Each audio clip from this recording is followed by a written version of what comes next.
Hey everybody. So looking at the homework, I think we're getting the decimal division. Most of you are starting to see how it's really similar to the division we learned last year. There's just one mistake I've noticed a couple of times, and it's when people don't check the place value.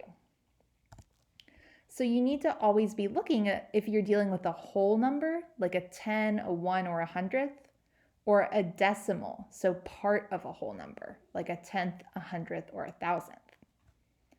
So let's look at this example and see if you can find the mistake. So this person did 9 divided by 5, and they got an answer of 9. So right away, I did an estimate to see if I thought that answer made sense. And I thought, okay, I have $9. 5 people are trying to share those $9. They're trying to divide it up between them. They can't each get $9, so something wrong happened. So take a second to look at this work and see if you can spot the mistake. I bet some of you notice that there's a mistake here. So this person did 5 times 8 is 40 because they wanted to subtract 4.0 or 4 wholes. But as we know, 4 wholes is really different from 40 wholes. $4 is really different from $40 because the decimal point is in a different place, which makes it a different amount. So this person thought, okay, 5 times 8 equals 40.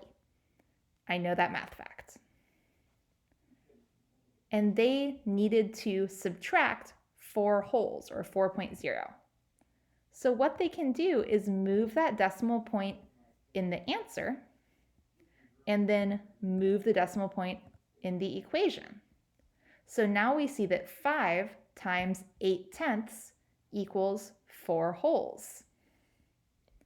So now our equation makes sense if we use 8 tenths here. So then we do 5 times 8 tenths equals 4 wholes. We subtract 4 wholes minus 4 wholes, we get 0. And we see that it's an answer of 1.8. So each of those 5 people would get $1.80, which makes a lot more sense to me. We could also think about 8 tenths. So here's 8 tenths of a whole. If we do that 5 times, so this is 1 time, 2 times, 3 times, 4 times, and 5 times, that's equal to 1, 2, 3, 4 wholes. 8 tenths times 5 equals 4 wholes. So again, it's really important where that decimal point goes, and that's what you got to keep an eye on when you're doing your division. So today I'm going to give you some practice problems. Some of them you have to find the mistake, and some of them you have to do yourself.